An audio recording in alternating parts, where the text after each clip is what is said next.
the most important thing, the absolute most important thing that you can have is winning mentality in the locker room.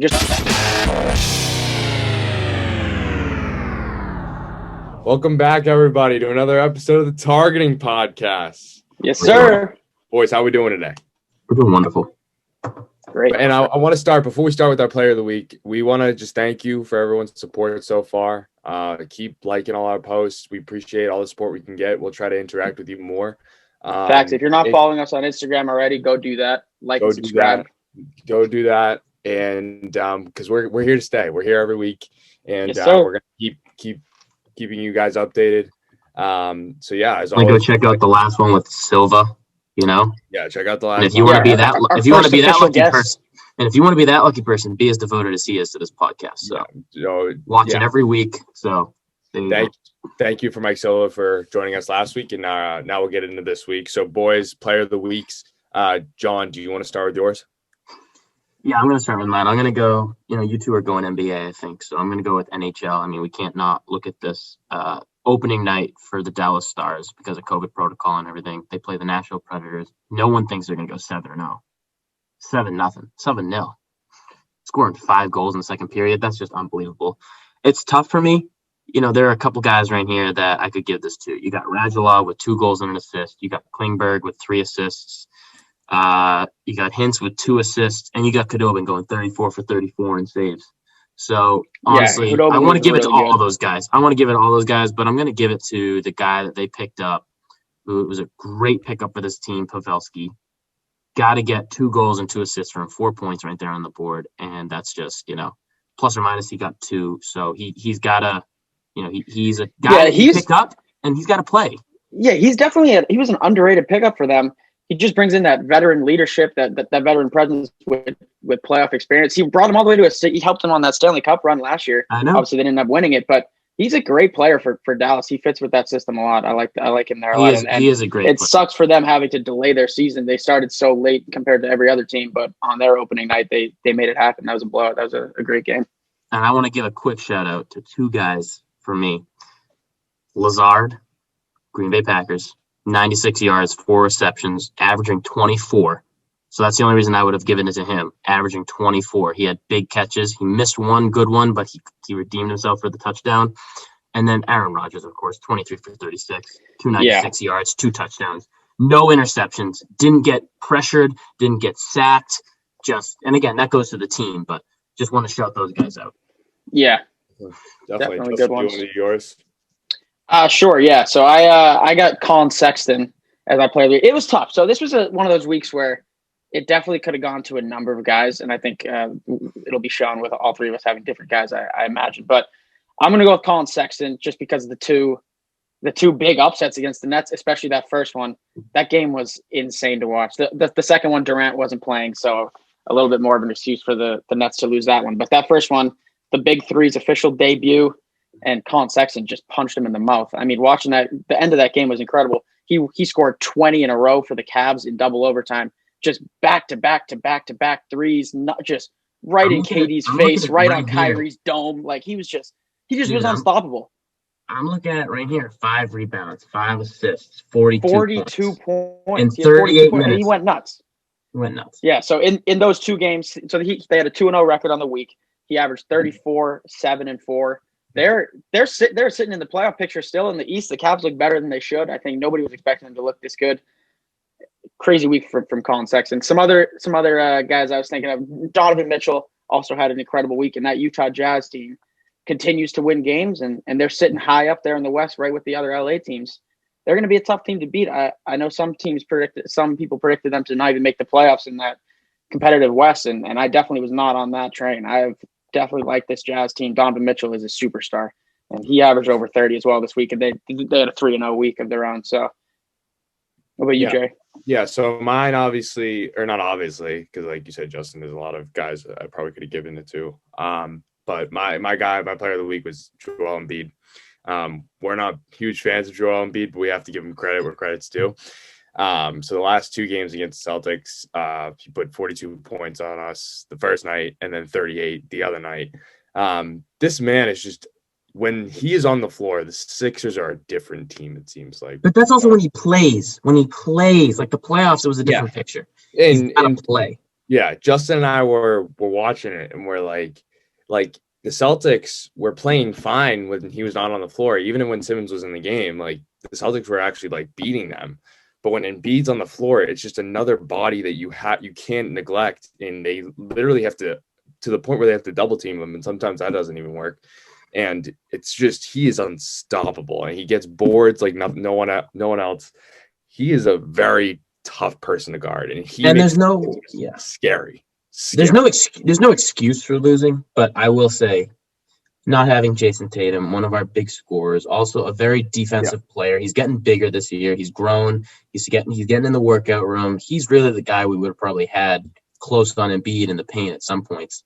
It's tough not having him. It's tough. Yeah, it was tough not having him, and having it was tough not having him. The other guy I was considering giving it to was our very own Jaylen Brown. He actually. I'm glad you mentioned him. We had to. I mean, we had to, and I was gonna, but yeah, unbelievable. He had 42 points that game, the game last night, and so he's a tough guy to not mention because it just seems like he produces every single night. He had 240 games now. 240 games he's got. It just seems like he's averaging like a little under 27 points a game. Like he's a guy that it's like you want to give it to, but the Celtics aren't really dominating enough to really like for it to show against him. You know what I mean? Like it's tough. I hate it. I think on a certain level, I think he'll always live in Jason Tatum's shadow. Nobody will ever be willing to talk about Jaylen Brown when Jason Tatum's putting up similar numbers, because Tatum's just that guy, and I'm not complaining about that because Jason Tatum is the king of this city. I love that man with everything I have, but Jaylen Brown will always be considered his running mate, his wingman. Like nobody will ever think of Jaylen Brown as the number one option, and the fact of the matter is he has been the number one best player on this team all year. Every night he comes in and is the best player on the floor. The amount of times I've heard the announcer saying, whether it's national TV or the local broadcaster, them saying, and Jaylen Brown is just the best player on the floor right now. It's just so true. He's got the highest basketball IQ of anybody on the floor at all times. He's an unbelievable defender, unbelievable scorer. Honestly. He's taken his game. When I think back to like when he was young, rookie and sophomore, people were wondering if he could even shoot threes. They were leaving him wide open beyond the arc. This guy shoots 35 foot. He's ridiculous. He can stretch as far as any other guard. Basically. He's also the smartest, honestly, in my opinion. Steph and Dame and all them. But I mean, he's incredible. He's the smartest basketball player on that floor. Guy talks at Harvard. Guy has had an unbelievable education too. He's just a smart overall player. And for me, like one of the leading guys in the race against the social justice race and everything. With all that going on, he's always talking. He's on the NBA PA, the Players Association. He's just such a leader, and I'm just so glad he's at Boston Celtic. Yeah. If it wasn't for, I think, injuries at the start of the season, I mean, we had Kemba out. We get Kemba back, and right when we get Kemba back, Jason's out. We don't have our whole star lineup out there for any of these games right now. It's tough, and we're playing very tough teams. 76ers, the Cavs are looking, but none of these teams we can underrate.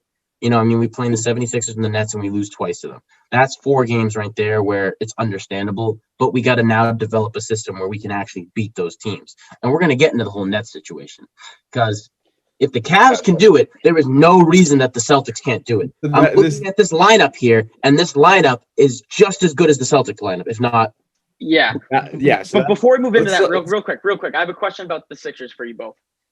Watching them at full force against the Celtics last night, and I've seen them a couple times this year, but it's just, particularly when you watch all 48 minutes when it's your own team and you just sit down and watch the full game, that 76er team did exactly what they've needed to do for years. How many years have we been saying that they need to bring in shooting and a new coach, and that's what they've done. They have a whole new system. Doc Rivers is looking like – Embiid is playing more motivated than I've ever seen him playing under Doc Rivers. And Tobias Harris, his best basketball he ever played was on the Clippers when Doc Rivers was his coach there. Ben Simmons looks like an animal. They brought in Seth Curry, Danny Green, Tyrese Maxey. This team is scary. I don't want to play them in the playoffs. And my question to you both is, what is their ceiling, do you think? Do you think they could reach a championship? Do you think they could win a finals? I'll say right now, I think the biggest thing for me with the 76ers, and I'm looking at the numbers now, Embiid, needed to play a stellar season, or he needed to at least play stellar against the Celtics. He's the front runner for the MVP right now. So make up for that last series, and he's showing it now. Simmons is getting, again, when you look at these numbers, Embiid is just at the sky. And everyone else on the team has got like 9 points, 10 points. But all those add up. And, well, and if you watch that game, Ben Simmons won them that game. Ben Simmons took over that game at the end. I know. And Ben Simmons, again, the other thing is people don't realize when you don't look at the numbers, it's not even about the numbers. It's about the turnovers. It's about the defense. It's about other things in that game. Simmons here, not having that many points still, but Seth and Ben, Ben being back, Ben just playing stellar basketball is what they needed. They needed him back and healthy. They needed to bring in two very underrated players, which in my opinion is Danny Green and Seth Curry. I mean, no one really looks at Seth that big going to the 76ers. People just went, yeah, that's a good pickup. Danny Green, that's a huge pickup. Don't even at me. I've been a huge fan of Danny Green, and he right there, even though he gets it's a tough time to be a huge fan of Danny Green. I know, but I'm a fan. I've been a fan of Danny Green. I like his hustle. No, I know. You always have been, actually. You've always talked about him, yeah. He's got 5 points only in that game, but the hustle the man brings to that team is what they need. That's why I'm scared to play this team. And now, having Doc, Tobias Harris has struggled, and he's had a contract that we talked about that was not deserving. And now, in my opinion, it seems more deserving. It does seem a little more deserving. He might be an all-star. He's playing all-star caliber level. I know. And I don't know if it's the coaching or what it is bringing in the new coaching. I don't know what it is. I think it is. And the other thing, we've always said that players on the Sixers have had motor issues under Brett Brown and stuff, and they all look more motivated than ever. It's just scary. What about you, Jerry? It's tough because half of me thinks, this is a team that beat the Celtics. I don't want to say comfortably, but it almost kind of was. I mean, it was without Tatum, and I'm not just looking at these 2 games, but I know what you. Yeah, just in general, in general. This team, I feel like, could beat any team in the East, especially the Nets. It seems like the way Simmons is playing, and the way Embiid is playing, and the way their depth is producing, it just feels like this team is almost unstoppable. But the other half of me thinks that. I love Doc Rivers. I love what he did for this city. But he's a very good regular season coach where he coaches in the regular season. They get a very good record. You saw it with the Clippers last year. He gets a really good record, and then the team just friggin' bums in the playoffs. And it's not just on Doc Rivers, but it's also on the Sixers. It seems like the Sixers play pretty decent in the regular season, but come playoff time, if they get to playoffs, it kind of falls apart. And it seems like they have a problem when Embiid is not on the floor. Yeah. So if Embiid is not on the floor, it seems like it's going to be a struggle for them to stay with their other opponents. And again, I just think a team like the Bucks, I think the Celtics, with Jason Tatum, or the Nets, will eventually beat them out on the way to the playoffs. I don't think they make it to the finals. I do think they make it far. I think they need a guard. I think they need not Simmons. They need a reliable point guard or shooting guard that can kind of space out the floor a little more. Then I think that's a finals team for me personally. I will say I see your whole point there, Jerry. I didn't even answer it, but I kind of led to the fact that I think the 76ers will definitely give a better run than they did last season, but we do have to worry about the coaching situation. Another thing I'm looking at, Embiid's not on the floor. I'm looking at Dwight Howard here. I mean, Embiid was healthy. He's on the floor for 30 minutes or so, but you're going to have Dwight Howard producing if Embiid's not on the floor. You need some big man producing for that team because the team runs around that big man, getting into that paint. Throwing it out to Green, getting Simmons in there. I mean, the team, if they lose Embiid, like they lost Simmons, or if they lose Simmons, and they only have Embiid, that team is going to really crumble in that playoff situation. And the coaching is not going to be easy. It's a scary team. I'll give Justin that. It's a scary team. But personally, they're not as dominant for me as they need to be if they would want to win a finals. To me, it seems like any team who's kind of when one player's out on the floor, they give up a big point spread and then they just get back in the game. To me, across a 7-game series, that is not reliable at all. To me, you can't do that every game.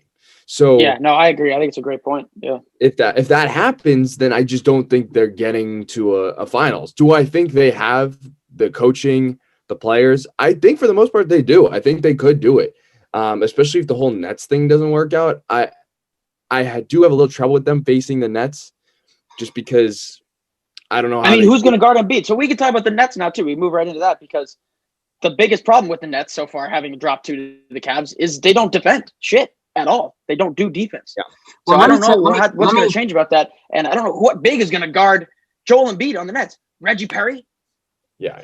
Let me say right here. I think something that we need to talk about. Well, first, I'm just gonna throw it out there so we can definitely get to it. But the Bucks is what I was gonna say. Well, wait. The Bucks lineup for me looks like a team that can make the playoff run a little more stronger than the 76ers for me. Only because you bring in Drew Holiday, you got DiVincenzo there, who's still a guy that's gonna put up for you, and you still have Antetokounmpo. I mean, Middleton. These are guys that I'm not saying are unbelievable, but for me, it's Giannis and Drew that are two guys that are really going to produce for this Bucks team, more so than some of those younger guys that we got on the 76ers and new pickups for me. But Jerry, what were you going to say? Let me talk to the Nets. Let me pose a question to you for the Nets. Or Justin, do you want to answer your own question for the 76ers first? Do you think they're a finals team? I liked all the points you guys hit on. I think you brought up their biggest weakness, Jerry, which is absolutely right, is that when Embiid is off the floor, they are not the same team. That's absolutely true, and I think that will come to bite them in the ass down the road. I think that it really just depends on how high a level other teams are playing at the time, like you said about the Nets, if that actually works out as well as we think it might, or as bad as we think it also could. Like it's a double-edged sword there in Brooklyn for sure. Yeah. But also you have Milwaukee, you have Boston. I definitely think that, like you said, in a 7-game series, the way they play might not be sustainable. I do think they could lose early again, or they could make it. It depends. It's just. I love the NBA, man. It's such a great league. It's hard to say. It is a great league because you got teams like this, like you got teams like the Cavs who are beating the Nets twice, but in a playoff series. And I'm not saying they couldn't, but I'm just saying the playoffs are very different too in the NBA because now you got a 7-game series. Teams can change up how they're playing against other teams. You can try out different systems, and we saw with the 76ers, they didn't change things up last time. They didn't change up very much, and the Celtics just start, like when the 76ers didn't change things up, we just did the same thing over and over again and pounded them to the floor. Yeah. And then when they tried to guard us, you got Jalen, you got Kemba, you got Jason. You can't just try and double team one of them. That's the problem here. And now that leads into my point that I think I'm going to bring up, and I think Jerry's going to talk about the Nets here, is that Kemba, Jason, Jalen, I'm not saying they're not a superstar trio right there, in my opinion, for the future. At least those two younger guys, but you have a superstar trio here now for the Nets that how on earth are you going to guard them? And plus now it leads into the point where you could guard them, but now the Nets aren't producing any defense. So this is a situation we have here. So let me ask, so that kind of goes to my point for the Nets. I have a question for you boys. These past 2 games for the Cavs Nets, is this kind of a prelude, like a little glimpse into the future for the Nets, for how this season is going to go? Do you think these games will fairly represent the future for how this Nets team is going to perform this season? Let me tell you, I'll take that first if you want, Justin. I'll take that. Go ahead. I think. I don't like being wrong and I don't like predicting too far, but here's my thing. And I'm gonna give a thing here, because you look at this Cavs team, right? You have Drummond. You have even Osman. Osman put up some good points in that first game against them, I think. CD. 20s. CD. And you got Larry Nance. You have Colin Sexton. That's who you have before you got this whole trade. Now you have Taurean Prince and Jared Allen. Right there, that's 2 guys, in my opinion, that the Nets are going to, now it shows, and we talked about this before, and I think I mentioned it, but now the Cavs win out on this. I mean, 14 points from Prince, 19 from Allen. That's not even talking about the defense that they have probably to bring. And I'm not saying they have unbelievable defense, but that's defense there that they could use against the 76ers. I mean, Allen's a big guy that it's definitely going to come back and bite them not having him on the floor sometimes, because he has very good games defensively and offensively. And for me, seeing this Nets team struggle against the Cavs, and I'm not saying the Cavs aren't good. I think they're very deserving of being where they are right now, and they're definitely going to do better, in my opinion. I'm just disappointed in the Nets. I'm not mad. I'm just disappointed is what I'll say. Because I understand that Durant, It's no excuse for me, though. You have Kyrie and you have Harden. And again, I'm going to go back and say, for me, it's Kyrie, because when Harden and Durant were there were no problems. When Durant and Harden were on the floor, they seemed to be producing pretty well. And once Kyrie comes back, now they're struggling. And I think that's certainly something we have to look at. It's not like a coincidence.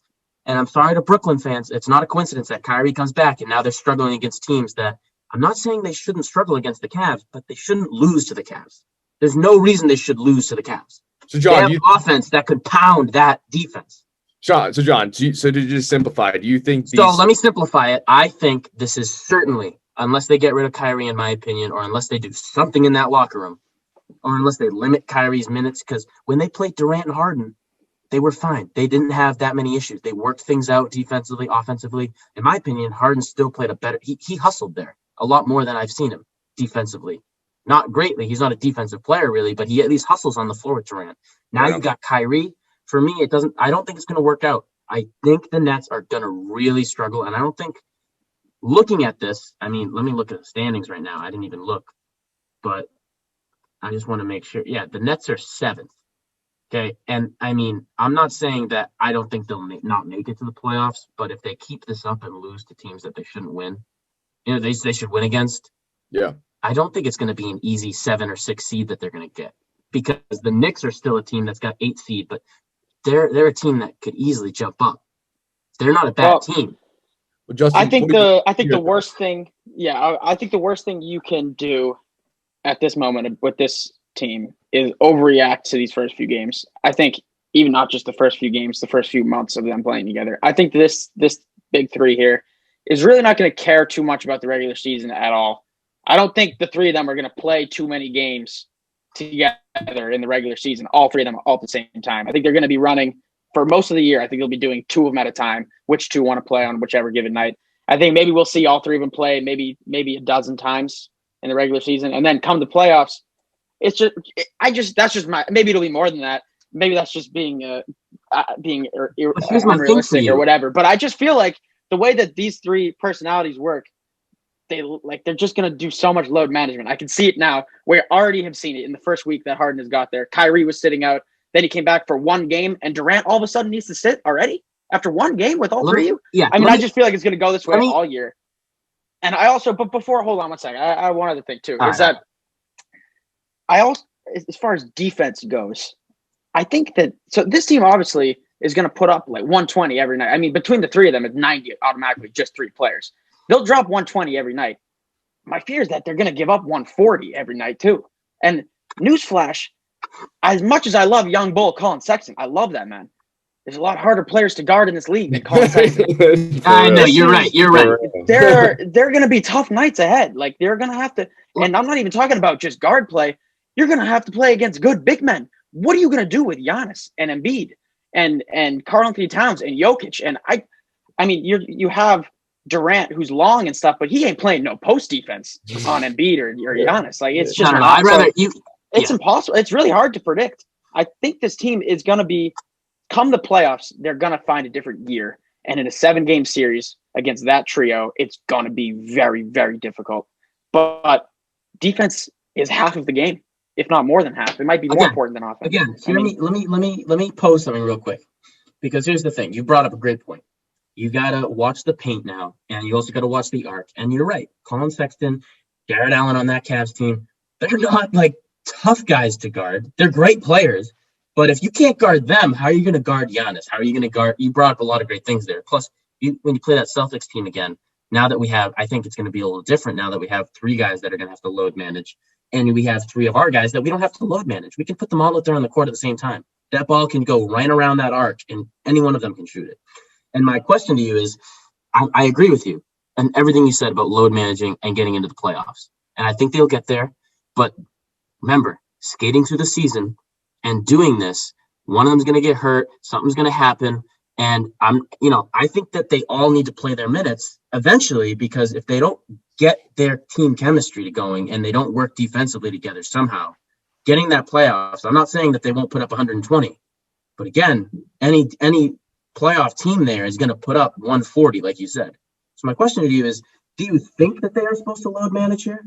Because I know you said they are, but do you think they should? I don't think they should. I mean, we sort of saw it with the Clippers, and I'll let you go, Jerry. I know we've been talking for a few minutes here over you. We saw it with the Clippers where they didn't play all of their guys a lot in the regular season. It wasn't so extreme to the point where, like I just said, a dozen games with all three of them. They'll probably play more than just 12 games with all three of them together, but it's just like that was an overreaction. And then come to playoff time, their chemistry is the reason why they got eliminated. So I think if Brooklyn really wants to make this thing work, you have to play together. The only way to learn to play together is to play together. That's it. You have to play. I think if they're going to be smart, they should play them all three as often as they can. That's exactly what I was going to say, literally to a T. You can't, my whole thing with load management is I get it from the sense of you resting, in trying to limit your minutes in the regular season so that you can somehow go full, gear in the postseason. From that perspective, I can sort of see it. But from a much more real perspective, load management isn't hurting you from like just like a resting standpoint. It's more of a chemistry thing. So the reason teams that like have like guys like Kawhi who do load management, the reason that they get hurt in the playoffs is because they didn't have that experience in the regular season playing together. So that come postseason, they don't really know what to do with each other. So for the Nets, in my opinion, the best thing they can do is play all three of them all at the same time. That or just completely botch the game and take all of you guys out, because there's no point in just playing two of you like a couple of times out of the season, then come playoff time and trying to face the same opponents with all three of you, because it's not going to work. Because why would it? Like, you don't know, like with Harden. So I'm giving an example. If you have Harden and KD, right? Harden and KD know how to play together. You put in Kyrie, that's just like another person you need to give 20, 30 points to, instead of you both getting your share of 40. That's not going to work, because you're going to want the ball more. And like, so it's just I think it's just, for me at least, the big thing with load management is you're hurting your team's chemistry. I get it from like a rest standpoint, but you're world-class athletes. This isn't even a full regular season. I feel like you, at the least, it's a shorter season. That's the thing. Yeah. I think at the least, and I'm rambling here, but at the least, all three of you should play, because not only will it just help you in the regular season, in my opinion, because you'll get used to each other, but in the postseason, you'll be still a tough team, because you know what works, you know what doesn't work.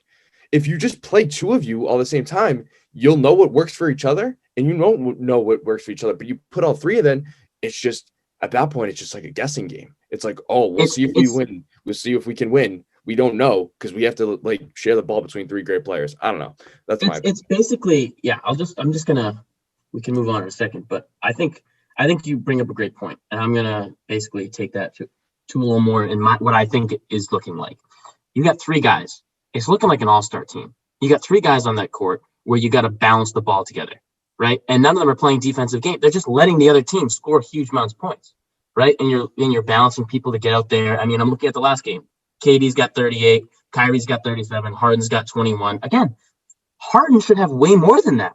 But now you're trying to balance. It was a 21-point triple-double, but yeah. Yeah, that's true. I know, but still, you're trying to. My point overall is, though, you're trying to balance all those points out, and you still have Jeff Green, you still got DeAndre Jordan, you still have a lot of guys that want the ball as well.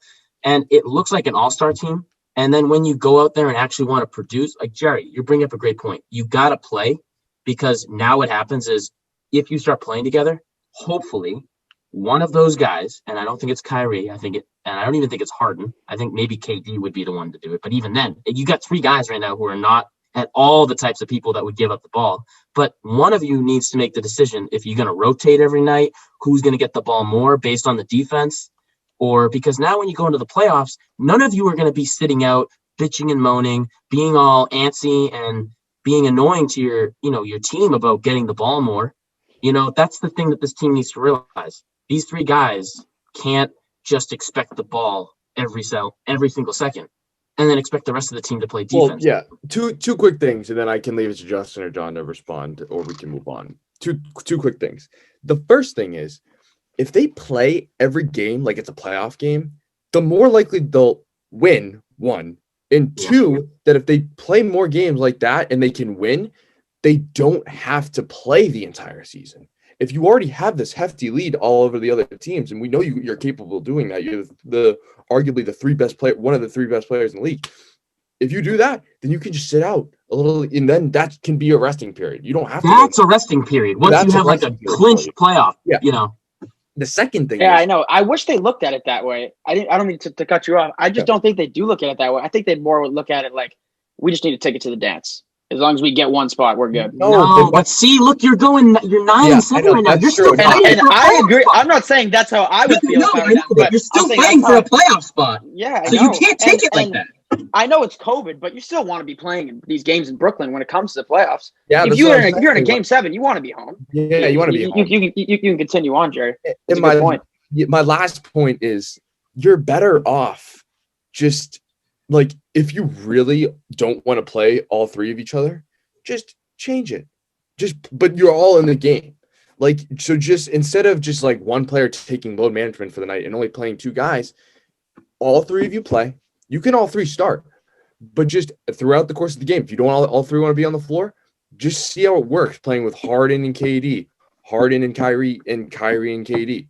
Just keep interchanging it so that at least that way, like at the end of the game, like if you guys are like close and you really need like all 3 of you to be in there, all 3 of you are there. You don't have to play the whole game. You can even sit out the whole game. Who gives a fuck? But like at least just show up.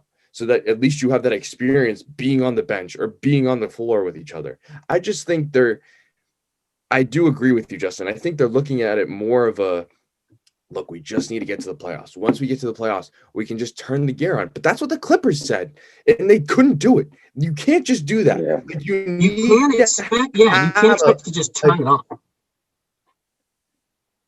Well, you just can't expect because a couple things. Or I'll just say 2 because I'm rambling. But one thing, away games are a lot harder than they think they are, even with fans or no fans. Like if you're going on a plane, like flying to the arena, like that's an away game for me at least. Yeah, that's a lot different. Second, if I have no doubt that the Nets could beat any team in a 7-game series. That's not what the playoffs are. That's 4 rounds of the playoffs, right? Yeah, 4 rounds of playoffs where you have to do that. So it takes a lot on you. It'd be a lot easier if you could have like a 1 seed and you're facing like a bum ass team and you just beat them 4 and out and then you can rest a little bit. And you have the home court advantage against other teams in that whole series. You sit there at a low seed, your first round is already playing a tougher match. It's already playing a higher You're already playing a tougher matchup. You're also already flying all the time to that other city. At least if you take into game 7. I definitely think it's going to come down to coaching as well. And I think with these 3 guys all need to accept the fact that they're in a system. This isn't just 3 guys playing one-on-one out in the street. This is you're in a system. You're on an NBA team, and the Nets coaching staff has kind of a lot of big personalities, and these 3 players are big personalities. It'll be interesting to see. I mean, they have Steve Nash, Mike D'Antoni, and Amari Stoudemire all trying to coach Durant, Harden, and Kyrie. It's really weird. Those are 6 big personalities, and somehow it has to work out. We'll see if it will. It'll be interesting to see. It's weird because it seems, and we'll move on after this. It's weird because it seems like you look on paper and you're like, wow, that is a friggin' crazy ass team. You got Kyrie, you got Harden, and you got KD, along with the coaching staff of Steve Nash, friggin' Mike D'Antoni, and Amari Stoudemire. You're thinking, there's no way that can't work. And it's almost like, but you know what? Sometimes it's too good to be true. Well, yeah, it's like it's too good to be true. I don't know. It's weird. It's like weird. Look at me. You can bring in every star coach, every star player, but at the end of the day, it's chemistry that wins games. It's not just having the best players out there. I mean, you look at the Celtics. Again, we got some injuries, but overall, you look at the Celtics just year in and year out. We have consistently performed at a high level. We've made it to the playoffs. We've done pretty well. I know, again, we haven't won a championship yet, but we're getting there. We're a team that's still working on it. But the chemistry we build with this lineup, anybody we put out there on the floor, they work well together, in my opinion. For the most part. Yeah, it's why the teams like the Utah Jazz are 11-4 right now, sitting in 3rd in the West. Right, exactly. Tough like teams like that just move the rock and play as a team. Exactly. Winning basketball. And now Suns coming up out of the dirt, playing basketball much better. These are things that teams need to realize. It's not about superstar teams, in my opinion. It's about chemistry. It's about bringing in guys that work well together. And that's what the 76ers did too. They brought in a lot of guys. Yeah. I'm not saying that they're a championship team, but they brought in guys that they needed. They listened to what other people finally said. We'll move on, but my what the fuck. We got to move on to hockey. Actually, we got to. Oh wait, my what the fuck moment. Yeah, go ahead. Yeah, absolutely. So my what the fuck moment obviously was the Nets, basically, but I got another one that I forgot about. But Kevin Porter Jr. Yeah, good one. Actually, we did need to talk about this. We need to talk about this recent. So I believe it was Tarian Prince gets his locker, his old locker, and Kevin Porter just throws a hissy fit. Including like throwing food, I heard. Yeah, he throws food. He has a hissy fit, and here's the thing, which I'm finally glad. Because Taurean Prince took his locker. Right. Yep. In the Cavs so you know locker. what? You know what? I'm glad. I'm glad that because I know I was hoping the Cavs organization was like this, and I'm glad they are, because I don't think the Nets or anybody else would have acted like this way. But I'm glad the Cavs said, you know what? I know you were on this team before him, but we picked him up, and you got to treat him the way that you would treat any other teammate. So peace out. And they traded him to Houston for I think it was a protected second. Protected second, yeah. Which is terrible. And it must have been. I'm not saying he's worth No. I think Cleveland must have done the right thing, because in order to give up on Kevin Porter Jr. was a first-round pick last year. I mean, in order to give up on this kid already, that fit must have been bad. He must have been like super disrespectful, throwing food at a brand new teammate. What are you doing? Actually, stop. You can't be doing that. My whole thing is. And they're already given up on Kevin Porter Jr. He was a part of their future. He was arguably a big piece of that future, and they're just done with him for basically nothing.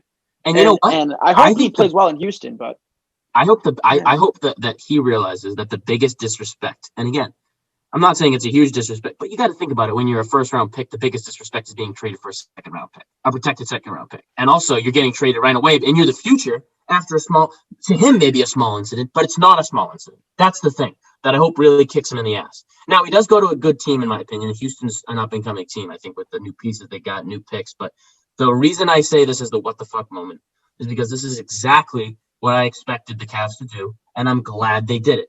And that's why I'm saying this, because I want teams to realize, if they even fucking listen to this podcast, that you can't take bullshit from any player that you think, whether they're first-round pick, a star player. You can't take shit like this. You get a new player on your team who's a very important piece for the future. He's going to help your team. Look, you just beat the Nets twice, and he was a huge part of that as well. And you can't have teammates just doing this crap. It's a locker. Every locker is the exact fucking same. Now, if this was something else, maybe about minutes or something, I think I would be a little more understanding. But I still wouldn't accept it. But a locker, that's what my whole thing is, a locker. Yeah, well, I think it's really – I agree with you. I think it was a very good job by the Cavs to get rid of him. And I don't know obviously we'll never know the exact details of what exactly he did. But I think when you're a young rebuilding team like the Cavs are, the most important thing, the absolute most important thing that you can have is winning mentality in the locker room. Just a good environment in the locker room. It's so important, creating good habits. And to you don't want him like that, you can't have it. You have to show everybody else. In the past few years, we've seen Kevin Love throwing basketballs at teammates. They've had issues with losing games, and they just have no motivation there. And you have to restart over and get a winning. You have to have a good environment in your locker room. Most importantly, as a young rebuilding team, and I think that's a good play by them. You got a team right now that is looking very good together, and we didn't think they would, or we didn't even consider them. Yeah, and they're doing well. But I think that my whole thing, before I let Jerry say something, is it's got to be a worse situation than just throwing food. Like, throwing food is like, that's a very like broad statement. Like, must have chucked food at like every person that tried to calm him down. Like, you really got to fuck up bad. Like, if I throw a chicken nugget at you, that's different than like fucking throwing a Slurpee and everything he's got. I think Justin brings up a good point where the Cavs have had a history of kind of letting things slide, especially when it comes to like bigger name players. And I think before Kevin Porter becomes a bigger name, they kind of want to establish kind of like a culture. I mean, you have a lot of culture was the word I was looking for. Yeah. Perfect. Perfect. You got a lot of young guys where you want to establish kind of a winning culture within your locker room, because that's where it starts. And I think the Cavs did a good job. They nipped it in the bud early. They don't know what he can be, but they don't really care what he can be if this is how he's going to act. And especially, like, you have to, like, especially as a Cavs organization, if you're bringing in newer guys, you need to, like, prove, like, we care about you. This isn't just like a deal. Like, we're here for you if you're here for us. And I Right. think That's this was just a exactly, good yeah. overall movement. Jared Allen, Taurean Prince. But you also have to establish for your culture that we bring you in, first round pick, second round pick, whoever you are in the future. I think it's a statement.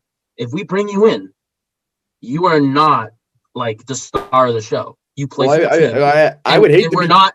Yeah, I would hate to be Kevin Porter now because they friggin' beat the Nets twice. I mean, I'd want to be on that I team know. now. But Like, I think it's an established thing. We'll move on real quick, but I think it's an established thing where I look at this Cavs team and I don't really see many guys that are going to maybe act up.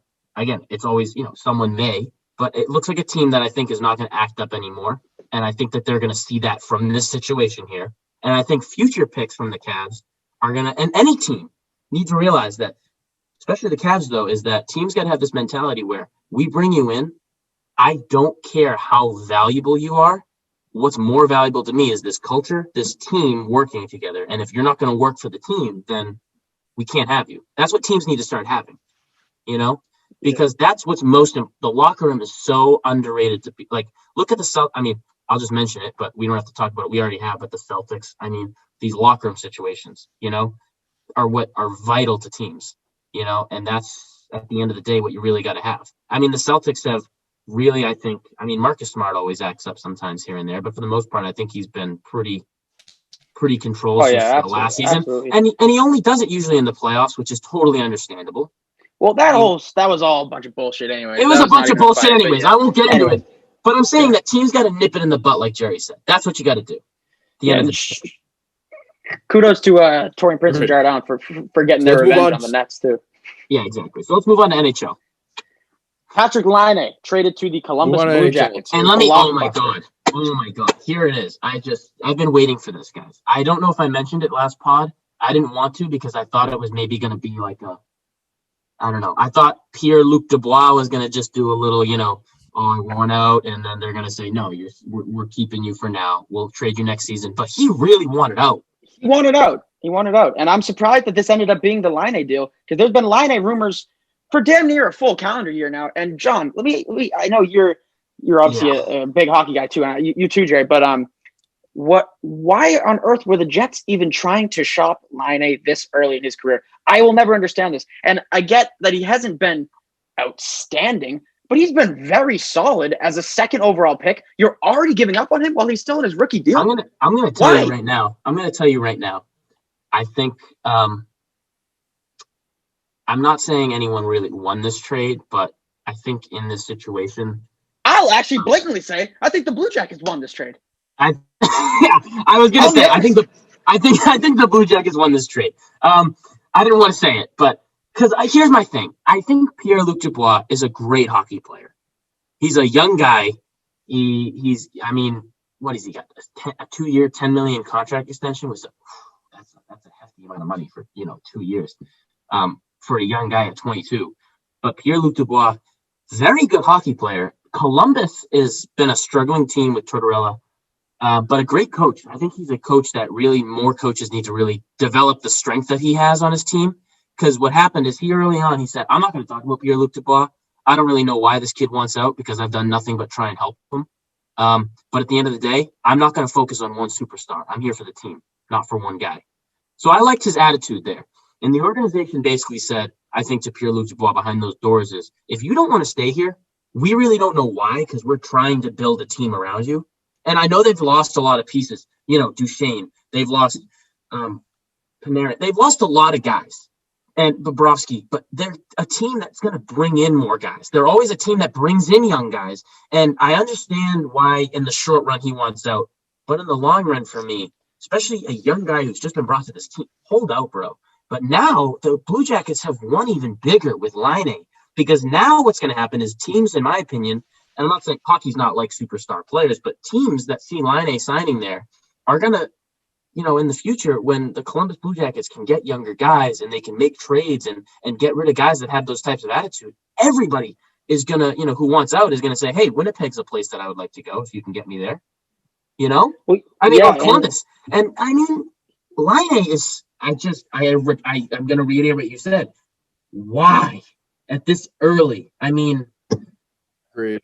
I just think it's tough when you deal younger guys because it's like you just like you don't know what they are yet. I mean, at least wait a little bit to see what they are until you deal them, especially like a guy like this. I don't know. I Justin, what do you firmly think? believe that there is almost no reason, with the exception of maybe like a Kevin Porter Jr. story, there is almost no reason, no reason to give up on a young guy while they're still on their rookie contract and you have their restricted rights in the following free agency. Why, when they're still on their rookie deal, why are you giving up on them that soon? If they're still on that deal, that means it's too soon to give up on them. That I firmly believe that. So, and Patrick Laine has been putting up pretty good numbers. I really am a little bit baffled by it. Maybe he's just not the guy in the locker room that they wanted. Maybe he's not the leader that they had in mind, or whatever. I bet there's something more there. I'm sure there has to be, because he's unclear. been rumored to be traded for But well over 6 months. Laine has been rumored. I think he was rumored to go to Edmonton. He was rumored to go everywhere. Oh, everywhere. Even the Bruins. Even the Bruins almost got him. Basically, But all 30 I hope the Bruins got him, but I didn't want to give up too much for him. But honestly, I mean, Columbus didn't really give up anything, in my opinion. Like, hear me out. Pierre-Luc Dubois is kind of. He's a but he great put in a guy. trade request. So But let me when he say put in a right trade now- request, his value goes down. Let me say right now, his value went down, and they got a lot more in return. And hear me out. Here's the thing that really pisses me off with this whole thing, is Laine never really had the attitude. I mean, he had, I think, an injury a couple weeks ago where he sat out for a game or two just with a minor thing. Or it might have honestly been because of this whole situation. He didn't know what was going on in the conferences. But he sat out for a game or two. But he's never been the guy, in my opinion, that has given much heat to the organization. He's really gone out there and played. But Pierre-Luc Dubois, and I'm going to read it to you. I got it up right here. Tortorella sits him in the Tampa Bay loss in overtime. He sits him after the first period. Pierre-Luc Dubois says, it's out of my control. Tortorella comes up and says, I don't make the decisions as far as minutes, he says. It's up to players to show me that they want to play. And he says that Pierre-Luc Dubois wants out.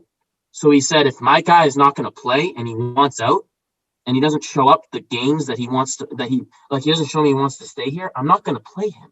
He's not valuable to me. Yep. We lose, whatever. I mean, I'm going to basically paraphrase what he's always said. If we're going to lose with a team that wants to play. He's always said that.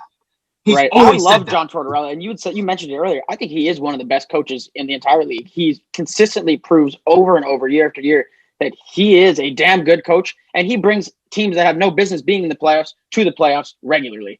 And you mentioned the old Columbus teams from 3, 4, 5 years ago that had. I mean, at one point they had Atkinson with Duchesne, and just they had just a ridiculously loaded roster with Foligno and Ryan Dzingel. It's unlimited names. There are a bunch of names that I'm not even thinking of because that team was just ridiculously loaded. And then they lost like all of them, Artemi Panarin, Bobrovsky. Oh my God, that team was ridiculously loaded. The Blue Jackets were a team that swept Tampa Bay. That's how good they were. Tampa Bay. They were very good. And then all in 1 year, they lost all of those guys. All the same offseason. And the very next year, and last year, where were they? Right back in the goddamn playoffs because they beat Toronto in the qualifying round. And John Tortorella, that team had no business being there, and Tortorella just willed them there. And he's willing them to wins again this year. And I think he's going to be great for Laine. I hope this is a great restart for Laine because he deserves a complete restart to his career. I don't know why he was given up on, but I hope that he just proves them wrong. He's a guy. I'm going to say one more thing that Tortorella said and one more thing, and Jerry, you can add in. But he said, another thing, when they said, why do you think he wants out? He says, he hasn't given a reason why. So he says, if he hasn't given me a reason that's a firm reason or an understandable reason why he wants out, and the reason probably is because, we haven't won a championship, or maybe he doesn't like the chemistry, whatever it is. If you don't give a reason why, there's no reason to play you if you're going to act like this. Yeah. You know what I mean? And now with Patrick Laine, I think, and maybe people out there don't agree with me, I like him. I think he's a great hockey player.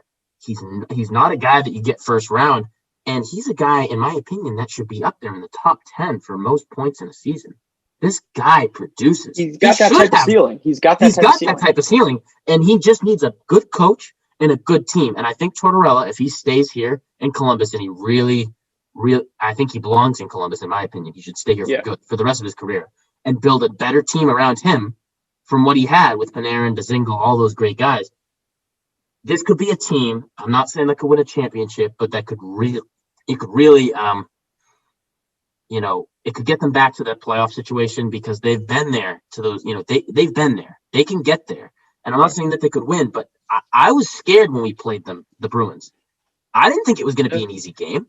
We beat them, but it was not an easy game. They swept Tampa. It's never going to be that easy. Yeah. So I just think it's a great situation for Laine, and I think Pierre-Luc Dubois, I wish him the best. I think he's a great player. I think he'll do well in Winnipeg. I think Winnipeg's still a good team. I just think he's going to really regret this in the future.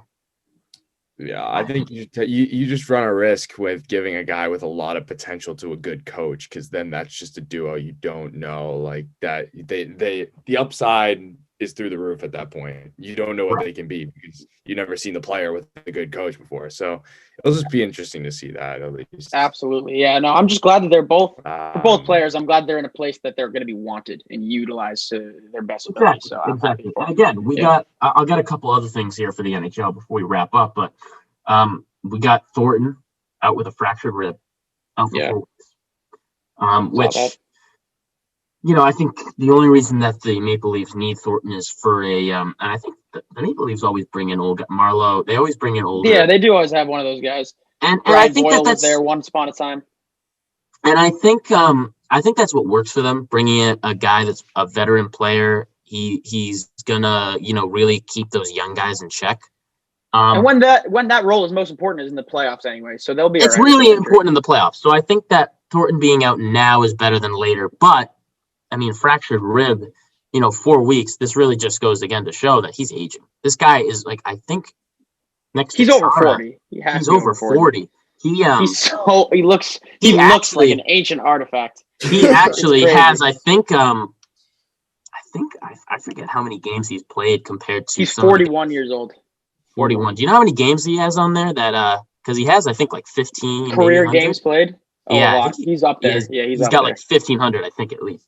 And now we also got other big news. We have Alex Ovechkin and 3 other of their big players. I think it's COVID, right? Kuznetsov, Orlov, and Ilya Samsonov. And Samsonov, he's their goalie. He's their goalie. Samsonov was actually in the World Juniors when Russia, I think, went to gold against. I believe you're right. Yep. And he was actually a very great goalie. That was a great pickup for them. Kuznetsov, a number 1 center, and it's Orlov. That's all COVID, right? They're all out with COVID. Yeah, that's all COVID. It's all COVID. Yeah. But again, they have lost to the Pens, and they've lost a couple games that they shouldn't have lost. So it's definitely going to hurt them. But I'm hoping. My biggest takeaway from the NHL is that you see the way COVID is wrecking the NBA, and I just hope that the NHL keeps up the pretty good work that they're. Well, they seem to do well. Bad. They seem to hasn't do been well. too bad yet, but also it's super early in the year, so right. NBA is getting wrecked. I mean, really, for the NBA, it's just been a season of nutrition, and I'm afraid that it's going to continue on that way. That's not right. We shouldn't be seeing teams miss the playoffs because they have too much COVID issue. But it is what it is. It is what it is. Here's my I'm glad thing. We're playing also, basketball and hockey and all these sports. I'm glad we're just playing. Let's real quick before we get. Oh, you can go, Jerry. I was just gonna say the NHL might have more luck because with vaccines coming out and stuff. I just think that the NBA, since they started earlier and then probably will end earlier, it's gonna be a little tougher for them to get anything going in terms of COVID wrecking their seasons and wrecking playoff chances. I think it's a greater chance for that than the NHL would be. Just because the NHL has the divisional system and you have the vaccines coming out soon. And not only that, but warmer weather. I think people overlook that. Getting outside more.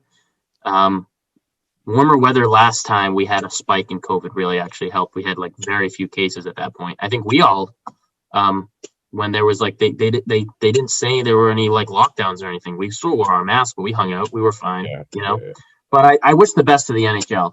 I think last thing. All right, you can go with the last thing, John. I was just gonna say last thing to wrap up the NHL before Justin I think's got a stat for us. Is just looking at this. Honestly, I really can't tell you, looking at these divisions, what team's going to come out right now, because I look at this Canadian division and they all have performed great against each other. some of these teams that shouldn't win against the Oilers have beaten the Oilers. The Oilers aren't even the top team. They're fighting to beat the Calgary Flames and the Jets for one of those top spots. They never are. They never are. Oilers and they never are. And they have a great team. They shouldn't. You have Draisaitl and you have Connor McDavid, and there's no reason why you shouldn't be the number one team above the Canadians, who are still a younger team there. No, it's all four divisions. It's definitely too early to predict. It's tough to predict right now. And the Wild are doing well.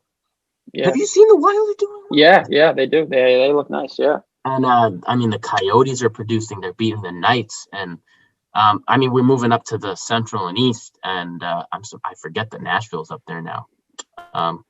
And Chicago's actually struggled a little bit. Dallas even just started, and they already got a win. They're already going to start moving up, in my opinion. I think Dallas has just reached the limit that they got for potential with the team they got, Gurianov and yeah.